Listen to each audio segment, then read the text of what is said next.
अस्सलाम वालेकुम स्टूडेंट्स। जैसा कि हमने लास्ट लेक्चर में इलेक्ट्रिक फ्लक्स के बारे में डिस्कस किया था, तो आज के लेक्चर में हम किसी क्लोज्ड बॉडी के अंदर कोई चार्ज पार्टिकल मौजूद है, उस चार्ज पार्टिकल की वजह से उस क्लोज्ड बॉडी में इलेक्ट्रिक फ्लक्स को कैलकुलेट करेंगे। हम सपोज कर लेते हैं कि हमारे पास एक इस तरह का स्फेरिकल ऑब्जेक्ट है या स्फीयर है, और हमने इस स्फीयर के अंदर एक पॉइंट चार्ज या पॉजिटिव चार्ज को रखा हुआ है। अब इस पॉजिटिव चार्ज का इलेक्ट्रिक फील्ड मौजूद होगा, जिसको हम इलेक्ट्रिक लाइंस ऑफ फोर्स की मदद से ऑलरेडी डिस्क्राइब कर चुके हैं प्रीवियस लेक्चर्स में। तो अब इस पॉजिटिव चार्ज की वजह से इस स्फीयर के अंदर कितना इलेक्ट्रिक फ्लक्स होगा, ये हमें आज के लेक्चर में कैलकुलेट करना है।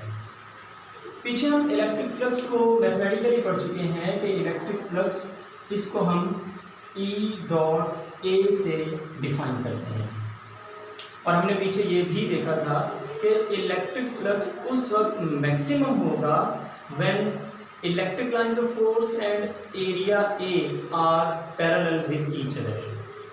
जब ये पैरेलल होते हैं तो angle between E and A 0 हो जाएगा, और उस सूरत में जो ट्रिग्नोमेट्रिक फंक्शन है cos 0 ये 1 होता है, लिहाजा हमें मैक्सिमम फ्लक्स हासिल होता है। इसी प्रॉपर्टी को यूज़ करते हुए हम इस स्फेरिकल बॉडी के अंदर इलेक्ट्रिक फ्लक्स को कैलकुलेट करने की कोशिश करेंगे। देखिए, ये जो हमारे पास सरफेस एरिया है, it is an curve form. जब ये कर्व फॉर्म में होगा तो हर जगह पे एंगल ये वेरी कर रहा है। हम for the sake of convenience हम इसको स्मॉल पैचेस में कन्वर्ट कर लेंगे। अब स्मॉल पैच में कन्वर्ट करने का बेसिक पर्पस यही है कि हम angle between E and small patch A उसके एरिया में एंगल 0 कर सकें। जैसे अगर मैं इसको स्मॉल पैचेस में कन्वर्ट कर लेता हूँ तो it is very small patch, और ये ऑलमोस्ट स्ट्रेट लाइन होगा। जब ये स्ट्रेट लाइन होगा तो इसका जो एरिया होगा it will be perpendicular to its surface area. तो एरिया की डायरेक्शन यहाँ पे होगी इस तरफ, और चूँकि ये स्फीयर है, एक रेडियल फील्ड बन रहा है, तो उस सूरत में जो इलेक्ट्रिक लाइंस ऑफ फोर्स आ रही होंगी that are also in the direction of area of this small patch. अब इसी तरह अगर मैं इस स्मॉल पैच को ले लेता हूँ, तो ये जो हमारे पास स्मॉल पैच है ये भी स्ट्रेट लाइन में होगा। इसके एरिया एलिमेंट की डायरेक्शन इस तरफ है, तो जो इलेक्ट्रिक लाइंस ऑफ फोर्स आ रही हैं ये भी पैरेलल टू दिस एरिया होंगी, तो यहाँ पे भी एंगल 0 होगा। तो हम इस तरह से छोटे छोटे पैचेस में इस पूरे स्फीयर को डिवाइड कर लेंगे। फर्स्ट पैच उसको हम नाम दे देते हैं कि this is delta A1, second patch उसको हम दे देते हैं डेल्टा A2, थर्ड पैच को हम कह देते हैं डेल्टा A3, और सो ऑन। इस तरह हम पूरे स्फीयर को स्मॉल पैचेस में कन्वर्ट कर लेते हैं इनटू n स्मॉल पैचेस। तो हम हर स्मॉल पैच के अक्रॉस इलेक्ट्रिक फ्लक्स कैलकुलेट करेंगे। Electric flux through delta A1 ये हमारे पास होगा phi1, और इसको हम लिखेंगे E1 डॉट डेल्टा A1। और चूंकि direction of electric lines of force and area A ये दोनों पैरेलल है, लिहाजा हम ये कहेंगे कि E1 डेल्टा A1 cos 0, क्योंकि E1 is parallel to delta A1, और cos 0 1 है, लिहाजा जो इसकी वैल्यू आएगी फ्लक्स 1 ये बराबर होगा E1 डेल्टा A1। अब इसी पैटर्न पे हम अगर बाकी पैचेस के लिए इलेक्ट्रिक फ्लक्स कैलकुलेट करना चाहें तो वो हमारे पास होगा phi2 electric flux through delta A2, इसे हम फाई टू कहेंगे, that is equal to E2 dot delta A2। और चूंकि तमाम के तमाम patches electric lines of force के और तमाम के तमाम पैचेस उनके एरिया की direction electric lines of force की डायरेक्शन में है, लिहाजा अगर E2 और डेल्टा A2 ये भी पैरेलल हों तो angle between E2 and delta A2 ये भी 0 होगा, और cos 0 1 हो तो फाई 2 हमारे पास आएगा E2 डेल्टा A2। अब इसी तरह electric flux through third patch, इसे हम फाई 3 कह सकते हैं, ये हमारे पास भी डेल्टा A3, और इसको हम ये चूंकि ये भी दोनों पैरेलल हैं लिहाजा इसे लिखेंगे E3 डेल्टा A3, और यहाँ पे भी प्रीवियस स्टेप की तरह cos 0 आएगा और cos 0 1 के बराबर होता है, लिहाजा जो फ्लक्स 3 होगा that will be equal to E3 delta A3। अब इसी तरह अगर nth पैच तक हम तमाम कैलकुलेशंस करें तो जो फाई n होगा that will be equal to En delta A n। अब ये तो हमारे पास थे तमाम पैचेस में हमने अलग अलग इलेक्ट्रिक फ्लक्स कैलकुलेट कर लिया। अगर हम टोटल फ्लक्स कैलकुलेट करना चाहें तो हम इन तमाम फ्लक्स की वैल्यूज़ को सम कर लेंगे, तो जो हमारे पास टोटल फ्लक्स होगा ये इक्वल होगा phi 1 plus phi 2 plus on plus phi n, और हम इनकी जगह वैल्यूज लगा दें तो ये होगी E1 delta A1 E2 delta A2 plus on plus En delta An।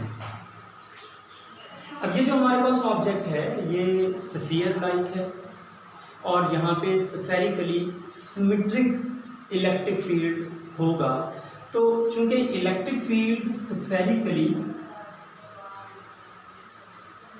Symmetric है तो इसलिए हम कहेंगे कि E1 इसकी वैल्यू, E2 की वैल्यू, E3 की value and so on En की वैल्यू ये तमाम आपस में इक्वल होंगी, लिहाजा इन तमाम वैल्यूज़ को हम E के साथ रिप्लेस कर सकते हैं।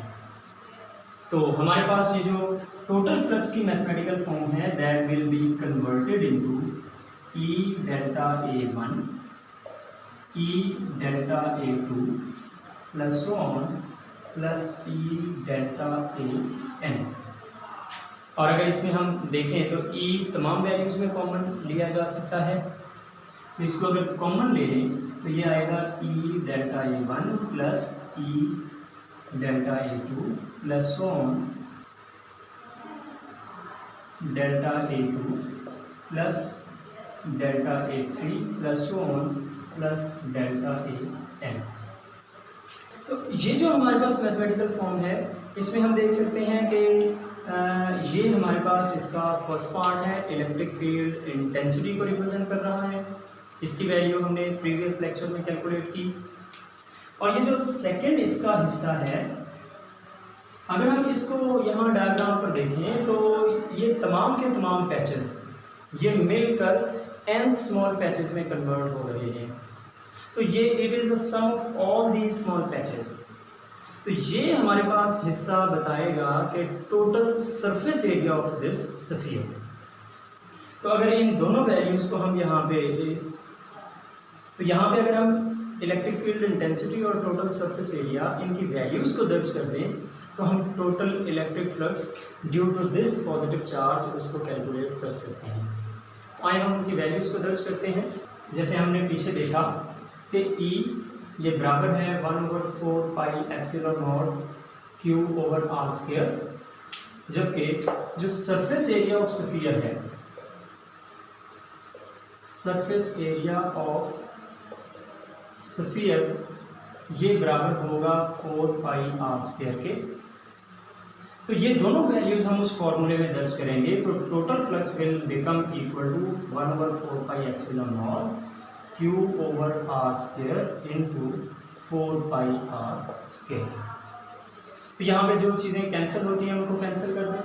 4 पाई से कैंसिल, आर स्क्वायर से कैंसिल, तो जो टोटल फ्लक्स आएगा that will be equal to 1 over epsilon naught into Q.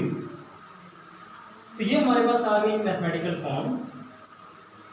ये मैथमेटिकल फॉर्म बताती है कि इस पॉजिटिव चार्ज की वजह से इस स्फीयर में जो टोटल इलेक्ट्रिक फ्लक्स होगा that will be equal to the multiple of 1 over epsilon naught of the charge that is present in this closed surface. अब यहीं से हम गाउस लॉ को डिफाइन करने की कोशिश करेंगे। गाउस लॉ को डिफाइन करने के लिए हम ये सपोज करेंगे कि हमारे पास मोर देन 1 चार्जेस हैं और ये किसी क्लोज्ड शेप के अंदर एनक्लोज्ड हैं, तो उन तमाम n चार्जेस की वजह से उस पूरी बॉडी का जो टोटल फ्लक्स होगा वो क्या होगा। हम सपोज कर लेते हैं कि हमारे पास कुछ इस किस्म का ऑब्जेक्ट है and it contained n charges q1, q2 and so on qn। n charges इसमें मौजूद हैं कि किसी एक स्फीयर के अंदर अगर एक चार्ज मौजूद हो तो उसकी वजह से इलेक्ट्रिक फ्लक्स क्रिएट होता है। तो यहाँ पे हमारे पास n चार्जेस हैं। हम अगर ये कंसीडर करें कि हर चार्ज अपने इर्द गिर्द एक स्फेरिकल पार्ट बना रहा है, तो हर स्फीयर के अंदर हर चार्ज का अलग अलग इलेक्ट्रिक फ्लक्स होगा। अब एक सिंगल चार्ज के लिए इलेक्ट्रिक फ्लक्स था 1 over epsilon naught into Q. तो अब यहाँ पे हमने ये देखा था कि flux depends upon magnitude of charge, लिहाजा इस Q1 की वजह से जो फ्लक्स होगा उसको हम यहाँ पे कैलकुलेट कर सकते हैं कि फ्लक्स ड्यू टू Q1 उसको हम लिखेंगे दैट इज phi1 और इस फार्मूले के तहत 1 over epsilon naught into Q1। इसी तरह से फ्लक्स ड्यू टू Q2 वो हमारे पास होगा phi2 and that is equal to 1 over epsilon naught into Q2। Similarly जो थर्ड चार्ज होगा उसकी वजह से जो फ्लक्स होगा ये हमारे पास होगा phi3 is equal to 1 over epsilon naught Q3।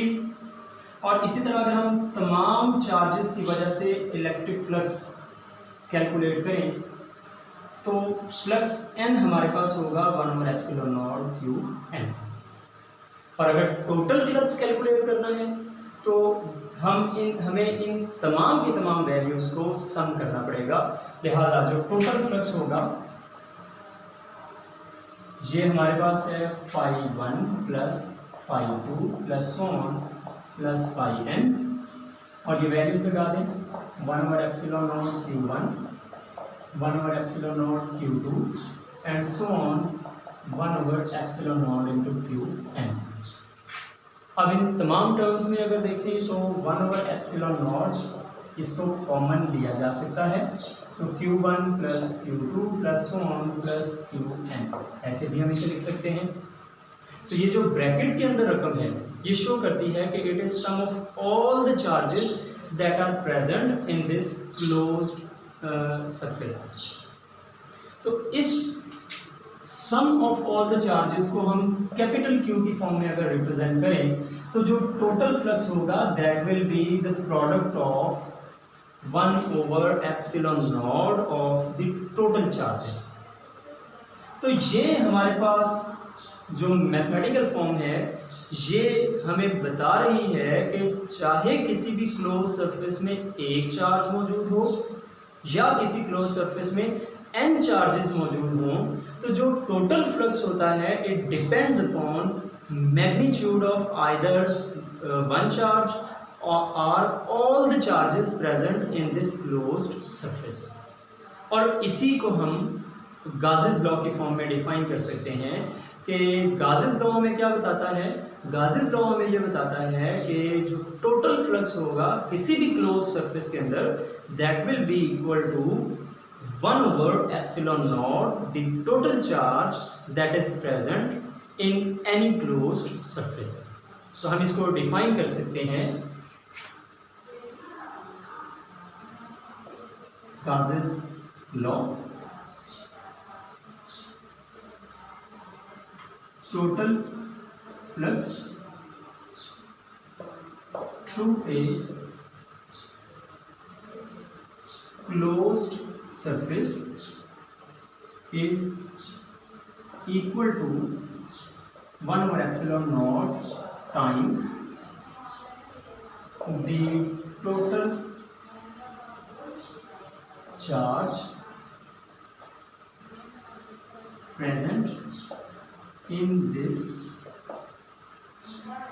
closed surface, and this is known as Gauss's law.